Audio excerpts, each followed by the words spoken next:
Si je vous dis les Kids United, automatiquement vous allez me dire mais waouh, la belle époque, ça fait super longtemps. Et si je vous disais Gloria, récemment j'ai eu la chance de la rencontrer pour le tournage de Sans filtre. J'espère en tout cas que cette petite vidéo va vous plaire et nous on se retrouve samedi prochain à 20h45. Asseyez-vous confortablement, Sans filtre, ça commence tout de suite. Down to obscurity, don't let me ever be this alone. I'm falling. Salut les petits, j'espère que vous allez bien. Bonjour et bienvenue dans une nouvelle vidéo, dans ma première petite émission Sans filtre. Aujourd'hui on accueille Gloria. Merci Gloria pour l'invitation. C'est un plaisir. Alors la première question que j'ai à te poser, c'est comment as-tu vécu la notoriété des Kids United? Alors comment expliquer? Moi je suis vraiment née dedans, on va dire. J'ai commencé à être médiatisée à partir de mes 4-6 ans. Non, 5-6 ans plutôt. J'ai commencé à chanter très jeune, 3-4 ans. Et quand j'ai participé à The Voice Kids, j'ai vraiment explosé. Et comme c'était la première saison de The Voice pour les enfants, bah bien sûr ça fait le buzz. Les gens ont beaucoup changé autour de moi, même en primaire. J'avais plus beaucoup d'amis parce que les gens... ça suscitait beaucoup de jalousie. Et puis quand j'ai fait partie des Kids, j'étais très peu à l'école. J'ai été au CNED en fait, à l'école à domicile. J'avais pas beaucoup d'amis parce que j'étais jamais chez moi, j'étais toujours sur des tournages, plateau télé, tout ça, interview. Et comment expliquer que là ça fait à peu près 2 ans que c'est fini, que ça s'est arrêté. Et c'est vraiment, j'ai l'impression d'avoir perdu quelque chose. En fait tu passes de quelqu'un qui est adoré par les enfants, même les grands-parents, parce que c'était des chansons dans Kids United qui étaient... C'était des vieilles chansons revisitées pour les enfants, tout ça, pour réunir toutes les générations. Et quand je me suis arrêtée, je me suis pris une haine pas possible. Et comme j'étais beaucoup moins protégée par ma mère sur tout ce qui est haine, tout ça, je me suis pris plein la tête. Et tout ça, tu l'as vécu comment?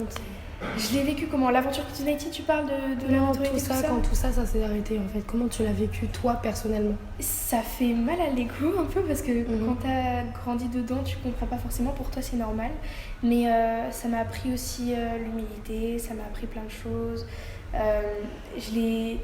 On va dire que je l'ai mal vécu, mais je m'en suis bien sortie. Là pour l'instant ça va mieux et puis on se reconstruit tout doucement, quoi. Alors l'autre question que je vais te poser, c'est comment as-tu vécu ton déménagement ici à La Réunion?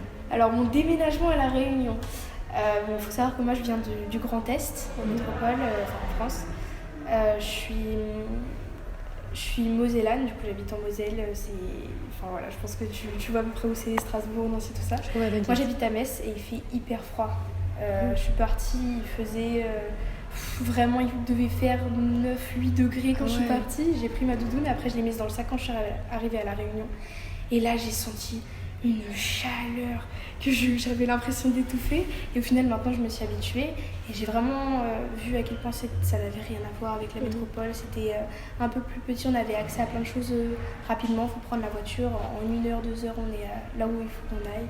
Et puis, je le vis bien. La mentalité, rien à voir. Génial. Mais as-tu déjà visité l'île vraiment au complet? Alors, Pablo m'a fait visiter un peu. Il m'a fait partir un peu à tous les coins de l'île. Et là-bas, d'ailleurs, il est en train de faire n'importe quoi. Non, mais du coup, il m'a fait un peu visiter. J'ai vu les plages. Je suis allée à Boucan, je suis allée à l'étang Salé, tout ça. Mais moi, je vis sur Saint-Pierre, donc je connais plus Saint-Pierre. Pas complètement, j'ai encore du boulot, mais voilà. Alors, si tu devais garder un seul souvenir des Kids United, ça serait lequel? Mon souvenir, c'est quand on a fait l'Accor Hotel Arena, on l'a fait 2 fois, donc c'est 16 000 personnes x 2. Ah ouais. C'est un truc, on se serait jamais dit on serait allé aussi loin. On a vendu 16 millions d'albums, tout ça. En fait, je retiens les trucs les plus gros et surtout un souvenir. Vraiment, je pense que c'est celui-là. C'est que quand on a sorti On écrit sur les murs, on s'attendait à avoir, aux 100 000 vues, on a fait une fête. Et là, maintenant, on a 325 millions de vues. Ah ouais. Et en fait, on a fait une fête, pour nous, c'était un truc de ouf. Et là, maintenant, pour se dire, on est arrivé jusqu'ici, c'est la fête. Je te remercie d'avoir accepté mon invitation. Et c'est un plaisir. Et puis voilà. En tout cas, franchement, merci. Et n'oubliez pas qu'un mauvais moment, on a qu'un moment qui est mauvais. Et nous, on se retrouve samedi prochain à 20h45. Bisous.